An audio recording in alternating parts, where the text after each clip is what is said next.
This is Fred Gleek, and I'm here with Bill DeWeese, and you're here for the Speaker to Voice Talent teleseminar. We're going to be doing this in 4 parts.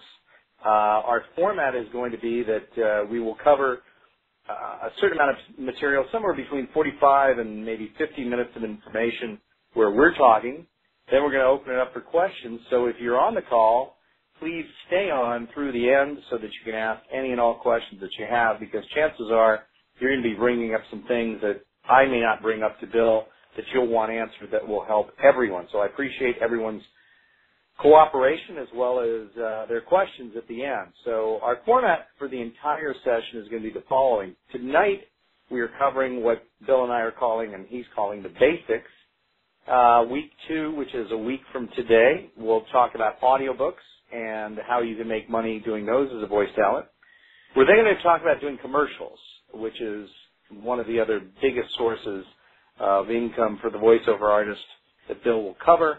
And session 4, a week after that, we'll be talking about marketing, which is how do you get the business once you know exactly what to do and the different areas to approach. So, Bill, why don't I, before I get started asking you questions, ask you to give people a little bit of your background as to why, how you got into the business and why you really have the right to talk to them about the topic that we're going to be doing over the next 4 weeks. Yeah, well, first of all, Fred, thank you for joining me for this series. I'm very excited about it and very much looking forward to this. And part of my background is as a teacher, which is why I enjoy sharing knowledge and interacting with others. But just to give you a bit of a bird's eye view of my history, my background really began in broadcast media, specifically mostly radio.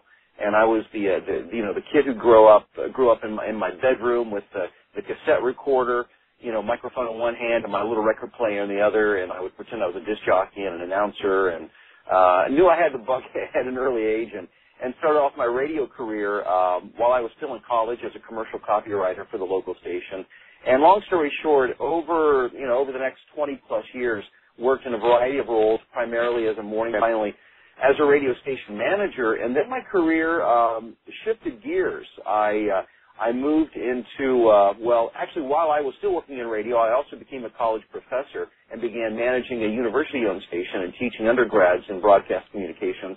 And then I moonlit as an MBA instructor in the evening, teaching marketing classes as well as other classes to MBA students.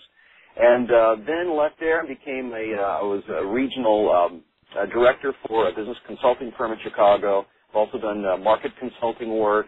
And then most recently, I was a vice president for an instructional design company, and was actually that company went bankrupt, and I was left trying to figure out, as I was downsized from that job, what in the world I was going to do for a living. And this, by the way, was 7 years ago. I had an interest in recording voiceovers, but in all honesty, I knew that the business model that I was familiar with for voiceovers as a career meant that, much like you hear actors talk about, they have a day job or they wait tables so that they can be available and leave when they need to go audition for jobs. And really that was the paradigm or the business model that I was familiar with voiceovers. And I wasn't willing to quit my career to be available on a moment's notice to go to my agent's office for an audition or to drive up into the city of Chicago, which is about an hour from my home, to do a job. So I began to do some research. Long story short, found out that, lo and behold, you could actually, as a matter of fact, the preferred method of recording voiceovers was done from home. And began to do some research and found out that my marketing knowledge did not all go to waste, and to put it to good use. And within, starting from scratch, by the end of my first year, Fred, I was averaging over $2,000 a week in income, and have since then more than doubled that over these past years. Not because of getting lucky, although we all get lucky occasionally, and as well as have bad luck in our jobs and in our careers, but it was because I put a marketing plan in place that I was very faithful to, and I've systematically implemented over the past 7 years, which allowed me to create a very predictable as well as growing income. So that's kind of the bird's eye view. Sounds good. So now, why don't we tell people from your perspective exactly how we're going to cover each of the topics real quick here. I've given them a little bit of an idea of week 1 being the basics, 2 being audiobooks, 3 being commercials, and 4 being the marketing of one's voiceover career. But if you could elaborate maybe a little bit more on those, just to tell people what they have in store, both tonight for the rest of the remaining part of the call and for the next 3 weeks. I would be very glad to do that, Fred. Well, tonight we really want to lay a good foundation for you so that you have a really good, a solid understanding of what the voiceover business is, as well as what it isn't. And I'm very excited to speak to you as speakers because one of the misconceptions about recording voiceovers is that many people think that it has solely to do with the quality of their voice. And it certainly doesn't hurt to have a nice voice, but as you'll learn as we get more into the content, you'll find out that the voiceover industry is dominated by people. The people who succeed are not only they're savvy business people and marketing people, but they're also great communicators. And that's what it's all about, which is why I'm very excited to be talking to you. So we're going to talk a little bit about the foundational things that you need to know about the voiceover business, how it has evolved, and how it's actually operating now, and why now is a good time for you to get into it, especially as a speaker who maybe is looking to make some extra money on the side, or maybe at some point, who knows, maybe you'll want to actually evolve into a full-time voiceover career. And we're going to talk about just some of the basics in terms of the mechanics. The questions that most people ask, how do I deliver a good read? Are there exercises I should be doing? Should I breathe when I read? I mean, some of the things, some of the basic questions that many people want to know, just the essentials. So we'll talk about that. Also, we'll get really, and this is tonight, and we'll get to the heart of all of this by talking about why storytelling is central to voiceover work and how you can take your voice and your perspective and your background and experience and be able to use that to be a professional communicator, not only in a public setting, but behind a microphone and many other settings that are available as a voiceover talent. Next week, we're going to talk about an area that I'm very passionate about. That's audiobooks. And the reason that I'm so passionate about audiobooks is that as a person with a marketing background, I'm very keen to watch marketing trends. I'm not only interested in what was happening in the voiceover industry 10, 15, 20 years ago. I want to know what's going to be happening this week, next year, 5 years from now. So I'm always watching to see where things are going because it's one of the things.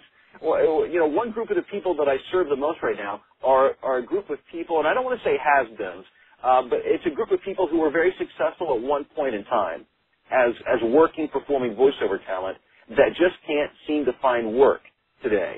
And these are people that are going out looking for, as they put it, quote-unquote, real jobs because they can no longer support themselves. So the market has changed dramatically. Audiobooks is now the fastest-growing niche within the voiceover industry for a number of reasons, which we'll cover specifically next week. But we'll talk even more specifically about how you can take the skill set that you already have, the knowledge that you already have, and be able to actually, from the comfort of your own home, audition and record and edit and create audiobooks and create a very steady income and a nice solid base. And maybe for you, maybe that's all you'll want to do. But for me, it's become just a nice solid base of steady cash flow while I do other projects that I find interesting, like commercials, and I do a lot of training narration and promos and, a number of different things. Now, week 3, we're going to get into an area that many people see.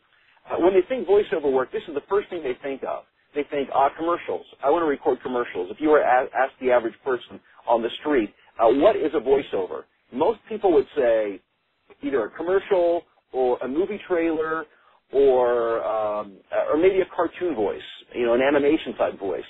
But if you look at the industry of voiceovers, it's really like a big iceberg. And what you see typically, the very tip of that would be things like commercials and movie trailers. And certainly that's an exciting and it's a very lucrative part, but there's a lot more to it. But when we talk about commercials, I want to help you become competitive within this niche, which is not, in all honesty, it's not as easy to get work there as it is in audiobooks, but the pay is much more lucrative. And if you can become a good commercial performer, then you can be good at pretty much every other area of voiceover. So we'll talk specifically about that in week 3 and how to get an agent and how to make sure that you're competing effectively within the realm of commercials. And then week 4, this is really kind of the capstone of our entire series, and that is, you'll have this knowledge and you'll have these skills that you begin to develop. And but what I don't want you to do is get to a place where you know what to do and you've learned to become a good performer and you understand, but then you don't know how to get work. And that is the dilemma that I probably face and work with more voice talent in than any other area. I work with a ton of people who are very talented. They're very good, but many of which really don't have the first clue as to how to go about and get work. And as I mentioned a few minutes ago, Fred, the paradigm used to be you got an agent. Your agent found you work, and they brought work to you. Well, many of these people who were successful 20 years ago are still sitting on their living room couch waiting for their agent to save their career. And unfortunately, it doesn't work that way. Today, you have to be your own best agent, and you have to understand how to market, where to market, who to talk to, what to say. And the good news is it's not difficult. It's not complicated. It's as simple as a matter of knowing where to go, who to talk to, what to say, how to create awareness of yourself, and then stay within the awareness of the people that you want to hire you for voiceover work. So that'll be a very exciting week. All of these weeks will be very exciting, but that's a nice overview of what you can expect over the next 4 weeks. I think that's a great, it's a great overview to give people an idea of where we're going, sort of as a total package here. So let's get back to getting started. And again, we won't do this in future calls, but this was necessary to give you an outline of what's going to happen into the future here. So let's go ahead and get started with the basics.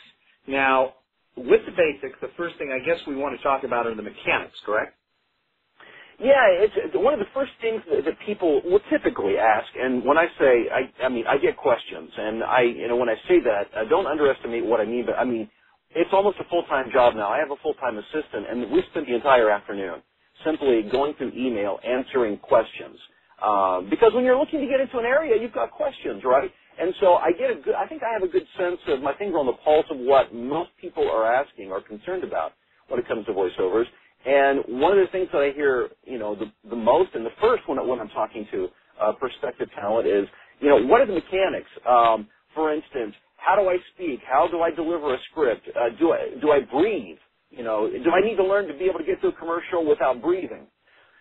Here, I want to put your mind at ease and let you know that the things that you are probably most concerned about right now are most likely the things that you should be least concerned about when it comes to voiceovers. Let me say that again. The things that you're probably thinking about the most and concerned about the most and maybe worried about the most when it comes to being a voiceover talent probably most likely are not nearly as important as you think they are. Now, Fred, I know you're a golfer. Actually, you're a good golfer. I like to golf. If you golf, you golf, but if you actually know how to play, you're a golfer. I wouldn't call myself a golfer, but I have learned this along the way, that, experts say that the game of golf is something like 80 to 90% mental, and the rest actually physical. Is that fairly accurate? I would say that's true, and to say that I was a good golfer would be a better statement. Well, we'll get on the course soon. We'll find out. We'll find out where you're at now. I'll make you feel good about yourself, that's for sure. But my point is that it's pretty much the same with voiceovers. We're always thinking about mechanics. Golfers are thinking about, okay, my backswing, my takeaway. I've got to make sure I don't slice. I've got to make sure I don't hook. But really, perhaps what they should be thinking about is more the mental game, of relaxing and seeing the target. And with voiceovers, a lot of the stuff that you're worried about, you don't need to be worried about. Let me give you a for instance. Breathing. I just answered a question the other day for a person who said, how do I get through a commercial without breathing? Where should I breathe in a script? And the first thing that I said was, breathing is actually a good thing. There's nothing wrong with breathing. And in voiceovers, it's actually essential. You have to breathe on occasion to get through a script. One of the things that I'm going to talk about, and this will be a reoccurring theme, is to learn to relax and to be yourself. This is not as mechanically contrived an endeavor as you may imagine it to be. It's more about learning to relax and be comfortable with who you are behind the microphone, more than it is being this preconceived idea of who you think you should be. Let me give you yes. Well, I've got a quick question before you proceed. I think that people, when they think about the breathing issue, are more worried about whether or not they're going to be heard breathing during their delivery of a commercial or of a piece of a set of voice work. Now, the breathing itself, will the finished product actually hear you breathing? Well, and the answer to that is it depends. Typically, on short-form work, meaning commercials, that will all be edited out before it goes to radio or television or online, wherever it's going to be used. And so, oftentimes I do that myself. And actually, we'll be talking about that, I believe, in week 3 or 4 about editing. But so when you're doing commercial work, you're typically physically, well, when I say physically, digitally editing out the breaths because when you have only 30 seconds to work with, every fraction of a second really counts. And so typically you take the breaths out. In longer form narration, which is where most of the work is, I mean, 70% of my work is long-form narration, which would be defined as training narration, corporate narration. You know, these long, like today I I recorded a 46-page project for EMTs, when dealing with women who are in labor. So, I mean, that's a lot of the kind of work that we do as voiceover talent. And it's perfectly good to breathe naturally in those kind of scripts. Most of the work that you do, you'll just be breathing without thinking about it. And those will be left in the script. Got it. And so, so there's absolutely, nothing wrong with that. So I just want to help to ease your mind in knowing that, again, a lot of these mechanical things are really not the issues that you may think they are. Now, it is important to be able to get the most out of your tool, meaning, your ability to speak and your diaphragm, your vocal cords. So let's talk about that for a second. Diaphragmatic breathing. We're not going to get into anything complex here because my philosophy is, and this is my personal philosophy, I keep everything that I do as simple as possible. I find that most people overcomplicate things, and if I can find the 4 or 5 things that I can focus on that will get me the most out of everything that I do, that's what I do. So when it comes to the physical performance part of what I do in terms of the mechanics of it, diaphragmatic breathing is the most important aspect of it. And as a speaker, you're probably familiar with it, but let's just do a brief overview. And your diaphragm is that muscle right there across your stomach. And if you learn to breathe from the diaphragm when you're speaking, as you probably are aware, you can project your voice more when you need to project. And B, as you build that muscle up, you can speak for longer periods of time without, sucking for air. Again, breathing is not bad. But obviously, if we can build that muscle and make it as strong as we can, it just gives more control. Because believe me, you will get scripts that are poorly written. You will get run-on sentences. You will get, entire paragraphs that are one sentence with no commas or punctuation.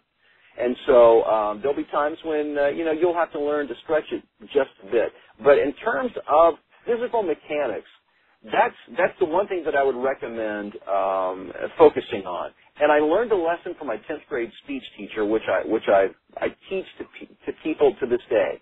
And that is, if you want to learn how to breathe from your diaphragm and not your chest, and by the way, you can tell the difference because when you're breathing from your chest, your shoulders go up and down. When you're breathing from your diaphragm, your stomach goes in and out.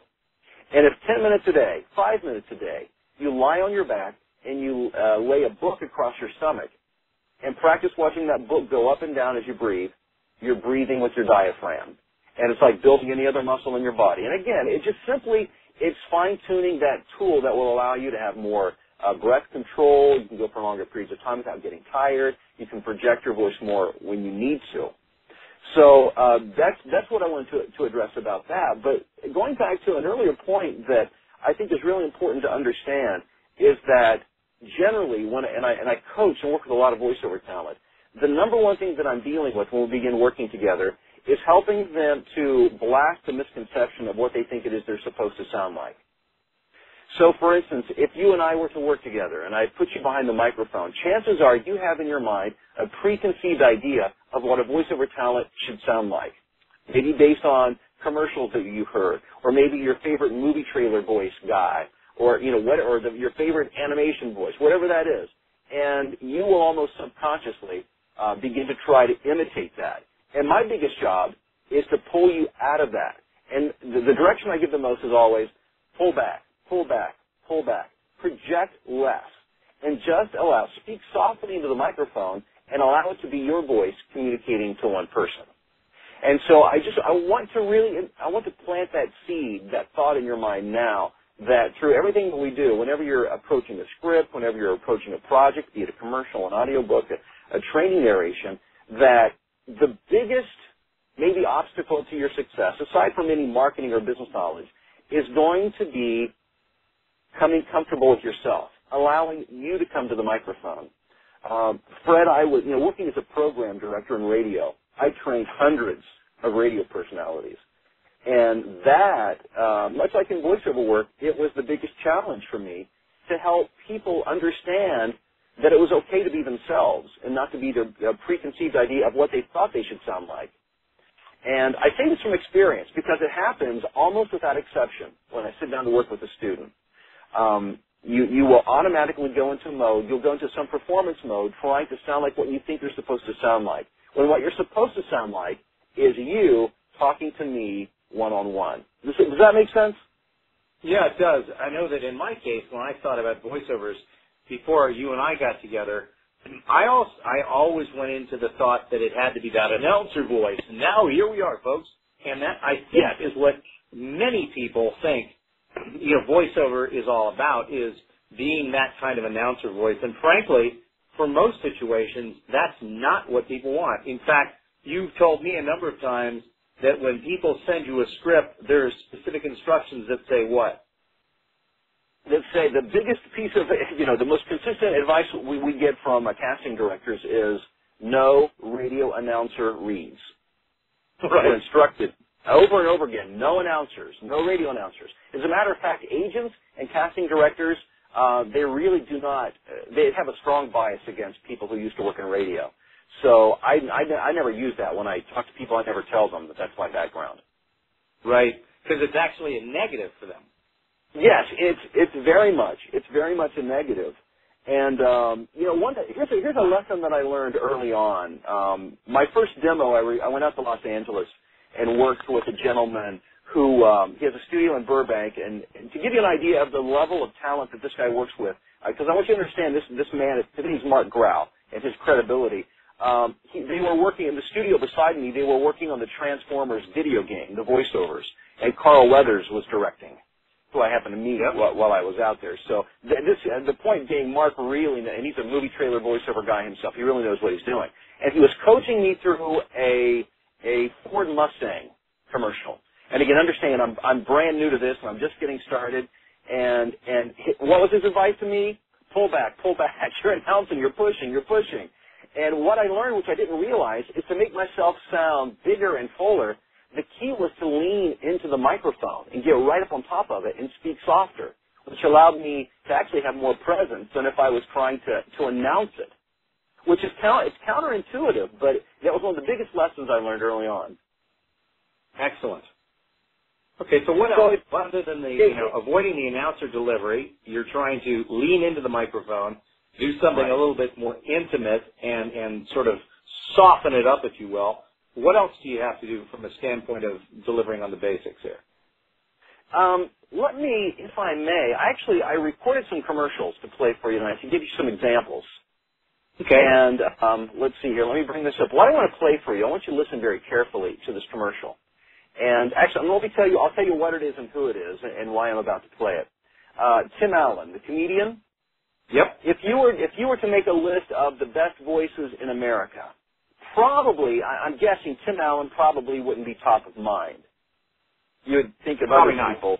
Yeah, but the thing is, Tim Allen is one of the most in-demand voice actors in America.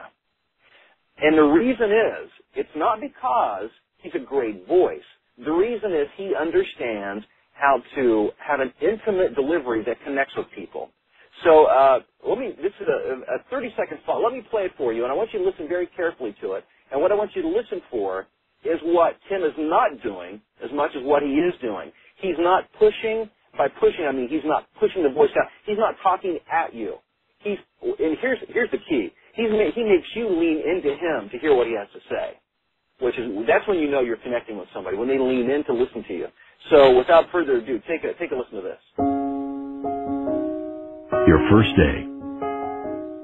You try to lie low, get the lay of the land. But then Autoblog.com calls your interior Lexus quiet. And Automobile Magazine goes comparing you to a Cadillac. So much for the new kid fitting in with the rest of the class. The all-new Chevrolet Cruze, starting under $17,000. Get used to more.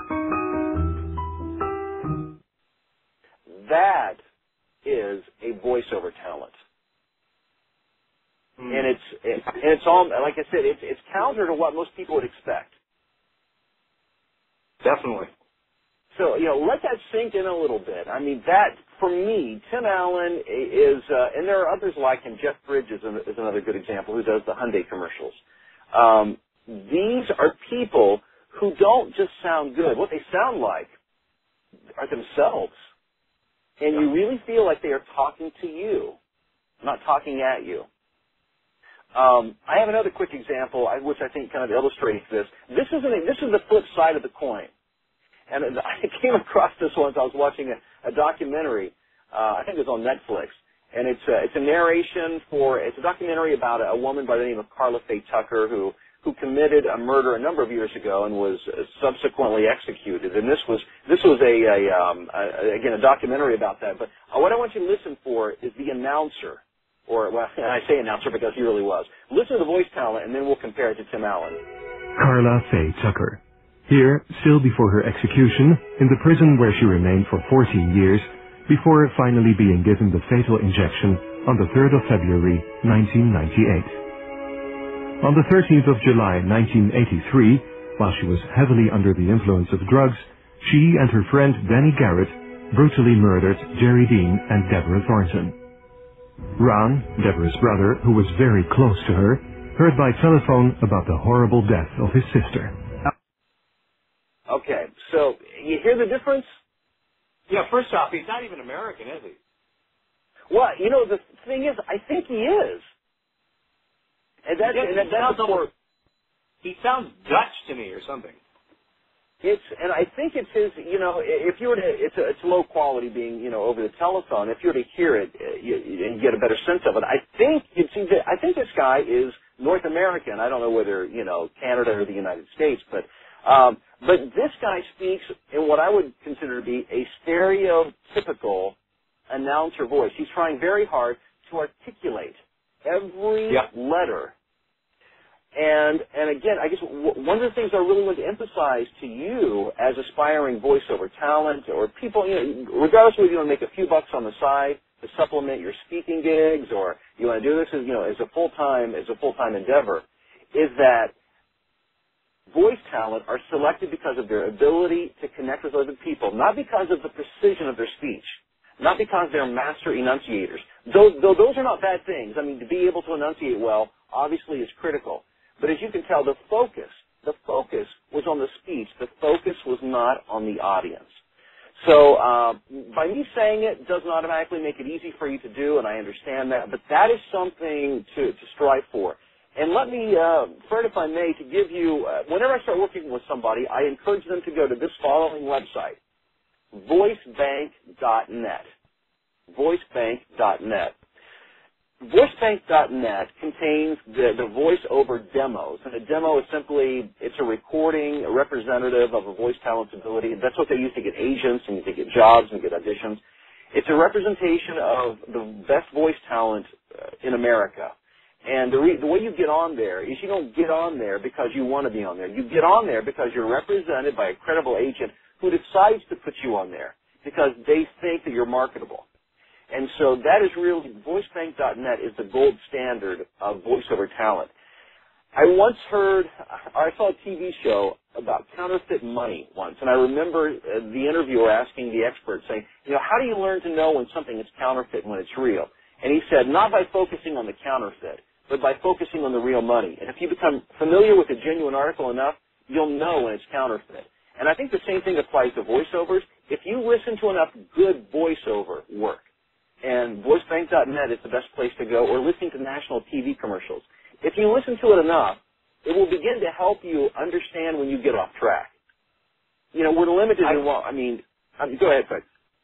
Yeah, I was going to say that I've almost, and I know that you probably don't have the copy, for that last one that you read or you had us listen to about is it Carla Ray Tucker? I'm not sure what her name was again. Yeah. It'd be nice if you had the copy and could give us what you felt to be the proper read on that. So at some point, I'd love to hear for you to replay that for us again, and then to take the copy and read it as you think it should be read. Absolutely. I tell you what, let's put that on the agenda for next week. I'd be glad to do that. Sounds good. Yeah, very much. That's a great suggestion. So, again, just to illustrate the idea that it's about not the mechanics necessarily, although it doesn't hurt to build good diaphragmatic support. It's not a bad thing to be able to articulate well, but it's more about being able to connect with other people and getting people to lean in when you talk and not feel like you're announcing at them. There's a huge difference there. Okay, so I know that if another element of the basics here is to find your natural read style. Would that be next on our list? Yes, and that comes through. It's for me. Let me give you my story is simply that it's been a process. It's not easy to find your natural read style, but here's where you begin. And when I say it's not easy, what I mean is you'll discover things about yourself as you begin to do voiceover work and you begin to record projects and you audition and perhaps at some point you record a demo. You'll discover things that you're really good at that you didn't realize before. But you may also discover things that you're not so good at. Not everybody is great at everything. Yep. And for instance, and a coach can help you along the way, and friends, people who can be honest with you can begin to give you feedback, and you'll be able to tell yourself. But I realized early on that I'm not a movie trailer voice guy. I mean, that's just not my thing, at least not most movies. I was hired I recorded a Madagascar 3 movie trailer for On Demand.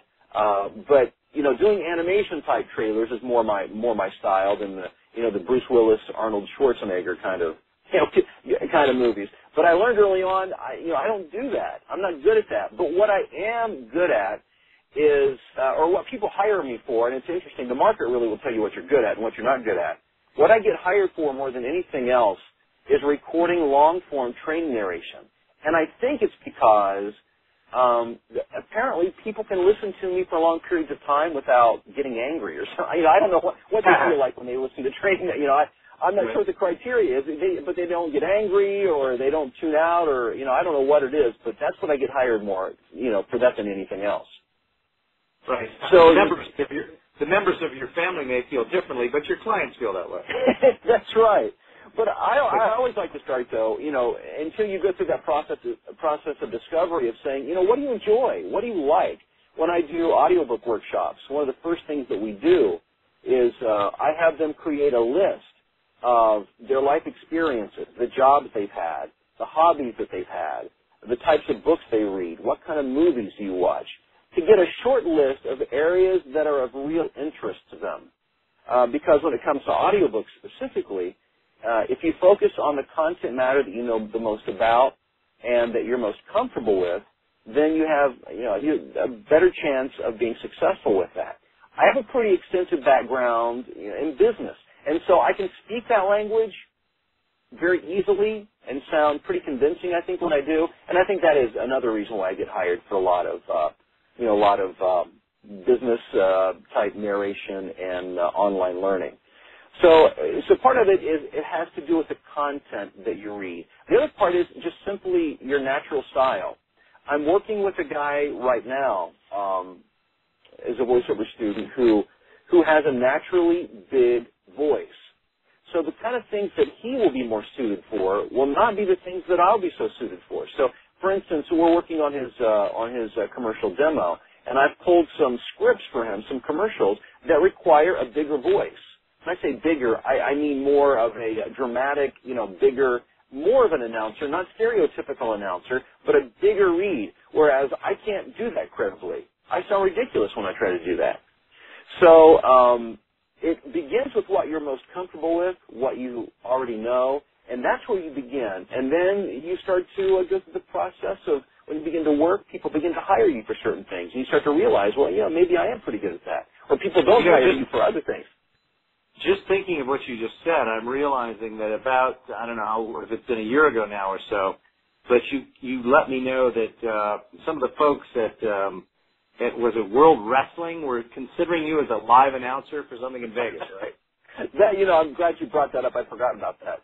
It's painful, but let's talk about that. Yeah, I was because I mean, it sounds like from what you're describing that compared to the gentleman that you're working with now as a student, he would be much better suited to audition for that than you would have been, correct? Absolutely, yes, very much so. And this is what Fred's talking about. I was contacted by an agency in Las Vegas. I didn't work for them, commercial work. They liked it, and they said, "Hey, we think you might be good for." It was women's boxing. We think you might make a good ring announcer. And would you submit a video demo of you doing some ring announcing? And I was very excited because I thought, hey, even if I just get to go out and visit Fred in Las Vegas for free, it'd be worth it. And if they paid for my airfare and put me up. And so I recorded my demo and I sent it off to them, and I never heard another word back. Which I think that was my cue that I pretty much sucked. And it was because they were probably looking for quote unquote a big voice, correct?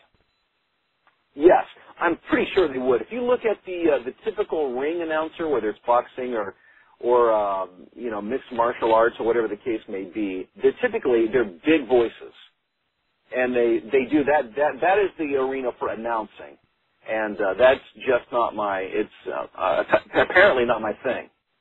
Now, I don't know. Again, I'm putting you on the spot here because you and I have not rehearsed this at all. But you don't, by any chance, have access to some of the work that you've done with this new client recently to show us what you mean by a big voice, do you? Let's see here. No, actually, I don't have any recordings of him yet. We've just been training, and I'm recording his demo later this week on Thursday, so I could get some together for. Yeah, that'd be nice. So we could see that for next time before we get started with some of the audiobook stuff to give people a little bit of a heads up on what we need. Yeah. So, again, part of it was recognizing his natural style. Now, that being said, Fred, my biggest challenge with him is helping him to understand that he doesn't always have to use that big voice. Because that's his default read style. You put him behind a microphone, and what he wants to do is just announce. And, all his life people have said, hey, you have a great voice. Those of you who are listening tonight, perhaps that's what people have told you. And chances are you do. They're probably right. You probably do have a great voice. But it doesn't necessarily mean that announcing at people all the time is the most appropriate way to use it, especially when it comes to voiceovers. Sounds good. Okay, so other than finding your natural read style, then, what else are part and parcel of the basics here? Yeah, well, let's talk about the art of storytelling and give you a formula for voice performance, because this is really at the core of what we do. Voiceovers, if I had to boil it down to like a word, if I had to define voiceovers in one word, it would be storytelling. And it took me a while to figure that out, because early on I was like everybody else. I was trying to sound good all the time. And the harder I tried, it was futile. It really didn't help me. And it was when I learned, when I was told that, hey, it's not about you trying to sound good, it's about you learning how to connect with people and to communicate a message. That's when I began to really get hired for work, and when my career really began to take off. And it continues, to grow today. Oh, by the way, Fred, before I forget, I got to tell you this, and I think everybody listening would appreciate this. In contrast to what I just said about me being not so much an announcer, yeah, I was contacted by an agency that I'm represented by in Europe yesterday, and unbeknownst to me, there's a new television network in China, in Asia. I think it's called RLH or RTH. I'm not sure, but it's R something. They're launching in China, and they're looking for a network voice. The guy or the gal who does all of the promos for the programming. Tonight at 9, don't miss blah blah blah blah. And they had actually gone through a bunch of demos that this agency has, and had narrowed it down to a short list of 3, of which I am one. which is, again, in contrast to what I just said, I just found out that I'm actually a finalist to be a network voice for this brand new television network. So I say that to say, again, don't sell yourself short. Even though I'm not a great announcer, there are some things that I can do within, if you look at the broader umbrella of announcing, there are some things within that I can do pretty well, but not like the stereotypical announcer kind of, ring announcer kind of things. So now, as a quick aside, I assume that would be a fairly lucrative engagement, right? Here's the good part. Actually, in all honesty, I don't even know what it pays. Don't know yet. I'll be told that, I guess, if I'm offered, if they like me, the best of the three, and they offer me the job. But a lot of this type of work doesn't pay probably as well as you may think that it does. What it does do is creates nice, consistent monthly income because they use you for X number of hours per month. You have to be available. Yep. They send you a description, you do it, and so you've got it builds my monthly base income. Yep. But it won't be worth like hundreds of thousands of dollars a year. Nothing quite like that. Exactly. Now, if I was working for NBC, if I was the NBC voice, I would be. Right. But, that's next. That's next on my agenda. Okay. Anyhow, I thought you might enjoy that. That is good. So let's continue on then with talking to us more about the concept of storytelling and why that's important. Okay, storytelling. When you boil voiceovers down, what it is, it's you're telling a story. You're trying to communicate something to somebody. And normally there's an objective involved. They're supposed to do something after they listen to you. They're supposed to learn something and be able to implement that information. Like, for instance, these promos, this audition that I recorded yesterday for this TV network. I was recording, one of the promos was for America's Got Talent. And so there's an objective there. I'm telling a story. I'm saying, don't miss America's Got Talent this Thursday night at 9 o'clock. Tune in on such and such network. For the purpose of getting people to tune in, it's not me just speaking words into space for no purpose. It's a story. And every commercial that you read, you're telling a story for a specific purpose. If you're reading an audiobook, obviously you're reading a story, but what a lot of people don't realize is that it's all a story. And part of reading a story, and as parents and grandparents or aunts and uncles or brothers and sisters, we've all read stories at some point in time to somebody else. And again, as I said earlier, I believe in keeping it simple. You don't need to overanalyze it. But if you can begin to identify some certain things within a script, it can increase your effectiveness exponentially. And here's the word for the day when it comes to learning to read a script is context. Most newbies in voiceover have no sense of context when they pick up a script. They're not thinking about, what's the script about? Who am I talking to? What they're thinking about is how can I best read these words and sound really good, really cool. And that's not what the client's looking for. What they want you to read the story in such a way that causes them to want to lean in to hear what you have to say. And so let me give you a quick outline here that will give you an idea of how to dissect and work with a script. It's a formula for your voiceover performance. And this applies specifically to commercials because commercials are very short, 15 to 30 seconds, and there's a lot going on. But if you can do it well in commercials, you can do it well anywhere. That's the rule of thumb. If you can do it in commercials, you can do it with anything. So here's the deal. Let's talk about context. Here's the first question you ask. The first question you ask is, who am I talking to? And that also, when you think about it, it probably seems self-evident. Excuse me. That comes from reading a 46-page EMT script earlier. Right. It's, you have to know who you're talking to. And it may not be completely obvious from the script. If they don't tell you who it is, you just got to imagine who it is. The technique that I use, very simple. I simply, excuse me, I'm so sorry. I simply envision one face because my voice may be heard by thousands, tens of thousands, hundreds of thousands, millions, but really they only listen one person at a time. And so if I don't sound like I'm connecting with that one person, if I sound like I'm broadcasting to everybody, then I've missed the boat because people will not be compelled with what I have to say. I mean, hopefully the content's compelling to begin with, but if I don't communicate it in a way that's compelling and that connects with people, it really doesn't matter. So who am I talking to, first of all? Secondly, who am I in the script? Am I kind of a disembodied voice narrating the scene that's going on in a commercial? Am I actually a voice within the commercial talking to somebody else? Am I the guy or the girl next door? Am I the voice of authority?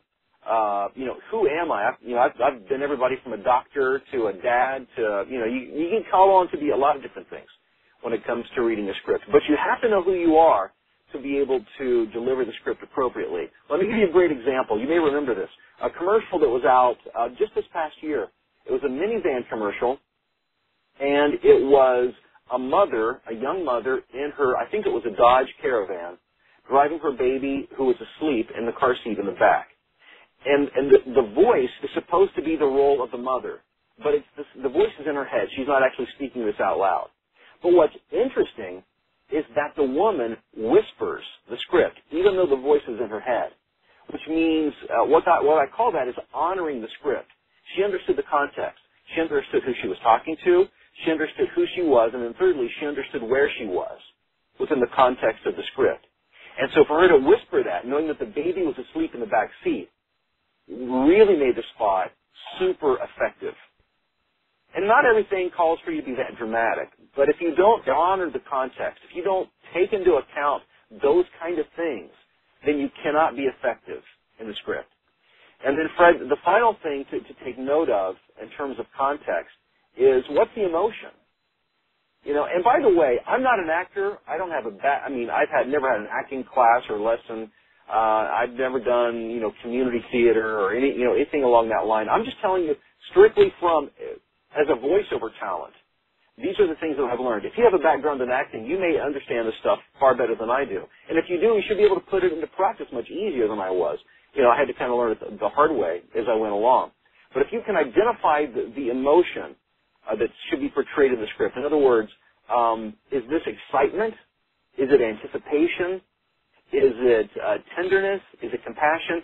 If you're doing a healthcare spot, it will probably be a sense of compassion and understanding. If you're delivering a car dealership, especially a local car dealership spot, it will probably be urgency and excitement because the sale always ends this weekend. It's always a limited time. You know how that is. So, but you can't, all scripts are not created equal. You can't treat every script the same. You have to honor the context. So by understanding the emotion and communicating that emotion, and sometimes emotion is just expressed with a smile. The Tim Allen spot that I played for you for the Chevy Cruze, there's a line in the script toward the end where he talks about so much for the new kid fitting in, where it sounds to me like he lifts an eyebrow when he says it. So much for the new kid sitting in, Yeah. You can almost visibly see that in your mind when he says it because he probably did physically do it. So when you physically do things, it can help you to communicate emotion, whether it's with your hands or through facial expression. So that's the first thing to do, to understand the context of a script. And then the second thing to do after that is to actually physically mark up your script, go through it, and identify the things that are most important, beginning with the name of the company or the product or service that you're promoting. That should always, get first billing. It should stand out above everything else. So now when you're marking up the script, what are you actually doing? Are you putting underlines or highlighting? How are you marking it up? Yeah, now that's a good question, Fred. Most of the work that I do, I'm looking at a Microsoft Word or a PDF document on my screen. And so I'm using a highlighter to do that.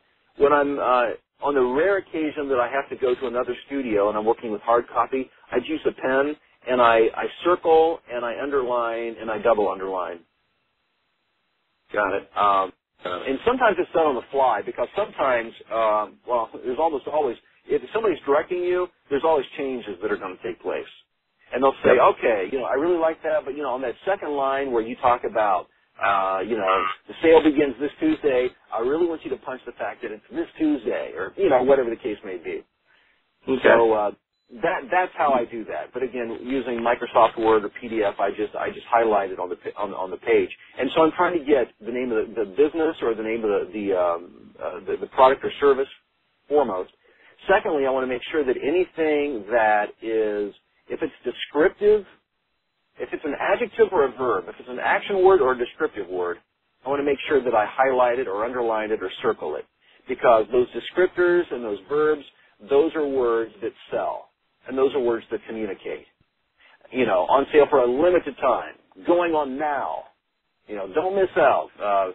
You know, walk, don't, or run, don't walk to your local, you know, Nissan dealer, whatever the case may be. And yeah, so, I want to also alert the folks that are listening live on this call to be ready, because I'm going to ask you for if you have any questions. So feel free to get ready for that, and I'll give you a specific way to do it here in a second. Go ahead, Bill. So, yeah, really, I mean, that is the extent that I go through in terms of, that's the formula that I use for a voice performance. Now, the difference, and again, that's specifically typically for short form narration, meaning commercials, because there's a lot packed into a commercial. Normally you're selling. It's very action oriented.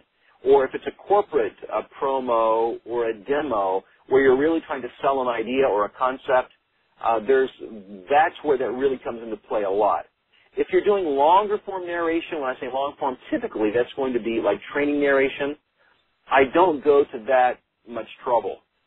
Normally, I simply envision my audience, and I try to explain it the way I would explain it if I was sitting down one-to-one. And Gotcha. It's really that simple. And even with an audiobook, that's how I approach an audiobook. Unless it has characters, in which case you need to, and we'll talk more about this next week, but you would need to identify the characters ahead of time so you know how you're going to treat them when you get to them in the book. But if you look at a script and you grab it and begin reading and you're not in context, then you'll never get the job, for one thing, if you're auditioning. And even if you do get the job, you're not going to connect and you're not going to get hired again to do the job. So those simple steps make a big, big difference. Okay, got it. So before we open things up for questions, is there anything else you want to cover having to do with the basics before we ask people to sort of raise their hands, if you will, on this teleseminar to give us some other questions that we may not have thought about? Yeah, let me just add one more thing, Fred, and that's really kind of going back to when we talked about mechanics. I meant to mention this earlier, but I think it's worth noting because I do get people ask me a lot about, are there mouth exercises and such that I should do? And there are a couple things that I've learned along the way that I found to be very helpful. And again, you shouldn't over-focus on that. That won't make you a great voice talent, but it can help you warm up real quick for a recording session. And the best tip that I ever learned, and if you take nothing else away in terms of preparation to read a script, keep this in mind, is that if you pretend that you have a mouthful of peanut butter, and you only have a few seconds to clean it all out of your mouth with your tongue. And if you'll do that for 5 or 10 seconds, that will loosen you up and warm you up. You can use that as a speaking workout as well, I suppose, a pre-speaking workout. That will loosen up your tongue and your mouth muscles faster than just about anything else that I've ever tried. So that's just a little side note. Yeah, so sort of clear it out. Is it acting like you had your mouth filled with peanut butter and you're going sort of all over your mouth to try and get it out? Is that it? Yeah, if you do that for 5 or 10 seconds, man, you are loosened up and you are ready to rock and roll. Okay, well, that sounds good. A good image to leave us on. So, and now, if anyone has a question who's on the call live here, what I'd like you to do is to press star and the number 2 on your phone, and we will actually see that you have raised your hand, and we can unmute you at that point. So, if you have a question, now is the time to ask. So go ahead and raise your hand by hitting star and the number 2 now. So anyone who does that, I will see your hand go up on my system. I will be able to unmute you, and you can ask your question. Again, Bill charges people a lot of money for all this kind of advice, so take advantage of it now and get your questions answered. I see one here, so I will unmute someone. I don't have his name or where he's from. Why don't you tell us, if you don't mind, who you are, where you're from, after I unmute you right now. Go ahead, please. Hi, my name is Lakeisha, and I am calling from North Carolina. And I just wanted to find out, what are some steps for a beginner who is interested in getting into this business that you guys are talking about? Hi, Lakeisha. Nice to talk to you. I think I got an email from you today, didn't I? Yes. Okay, yeah. Very excited about the call. Wonderful. Well, good to talk to you. Whenever I'm talking to somebody who's asking that question, what are the things I need to do to get started? There are three main things that you need to focus on. And this is just to get up and going. This is really not taking into consideration a marketing plan. This is just to get up and going. Number one is going to be your home studio. And that is something that we're going to be talking about, I believe, next week, I think. Yeah, actually, we're going to be talking about this next week, so don't miss next week, Lakeisha. But we're going to talk about setting up your home studio or a recording space within your home. And we could spend an entire hour just talking about that. But that's something that you need to have in place because you can't audition or do projects, obviously, until you have a studio. Number two is you need to have a professionally produced demo. And generally speaking, you want to start off with a commercial demo because a commercial demo really will best represent the range of your capabilities. And the purpose of a demo is to stage you against other talent. A demo, more than any other thing that you do or have, will determine whether somebody gives you an opportunity or not. That's what people listen to before they decide to allow you to audition for a job, or that an agent listens to before they decide to represent you. So that's nothing to be taken lightly, and that's something that you want to make sure you get a good demo producer to produce a good demo, because that's what you point people back to. Number three is a website to host that demo so you can send people to it, because nowadays most people don't want you to send an audio file via email because they don't open it. They're maybe afraid that it's spam or that it's some sort of virus, or it may automatically go to their junk folder just because it's an attachment to begin with. So most prospective clients will say, hey, can you point me to your website? And your website is what would host your demo. So again, your home studio, your demo, and your website will be the main three things to get you, to first base, to really begin then to market yourself. Okay. All right. Thank you. So again, you said you will be going over that next week. Next week we'll be talking in more detail about how to set up your home studio. Yes. Okay. Perfect. Great. Excellent. Thanks for your question. Thank you. Thanks for Okay, let's see. Anyone else? If you have a question, now's the time to raise your hand. You do that by pressing star and the number 2. Star and number 2. Any other questions for Bill? Here's another one from Grand Prairie, Texas, or at least that's where your phone is based. Go ahead, please. Go ahead. Yes. Actually, I'm calling for Neil Walters, but my name is Jim Messler. I sent in an email. I hopefully you received it. But about 5 years ago, I provided the English voice for a Learn Spanish website, and I was wanting someone to give me a professional critique of what I did for that website. Oh, I may have received it. It takes me sometimes a while to get back to email because I get such a high volume of it. So if we haven't responded, you'll get a response at some point here in the near future. But you said you provided a voice for. I'm sorry. Again, it was for a Spanish-speaking website. Yes, it was Learn Spanish. The website was LearnSpanishByVideo.com. How did you get the job? Well, I actually worked for the gentleman who was creating the website, Neil Walters, and he's the one who actually passed this information on to me to listen in tonight. Okay. Now, again, without having heard your material, I'm curious. Have you tried to market yourself at this point?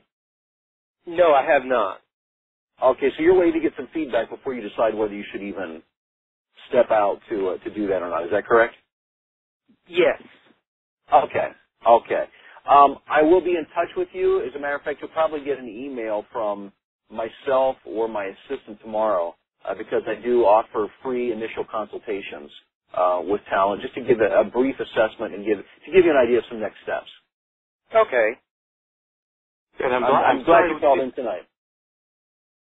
Yes, and I will be listening next week. Excellent. Wonderful. Thank you. Okay, so anyone else? We have a number of other people on the call. If you want to get a question answered, now there we go. Good. Go ahead from Danbury, Connecticut. You're on the air. Hey, Fred and Bill, Richard Lang, how are you? Hi, Richard. How are you doing?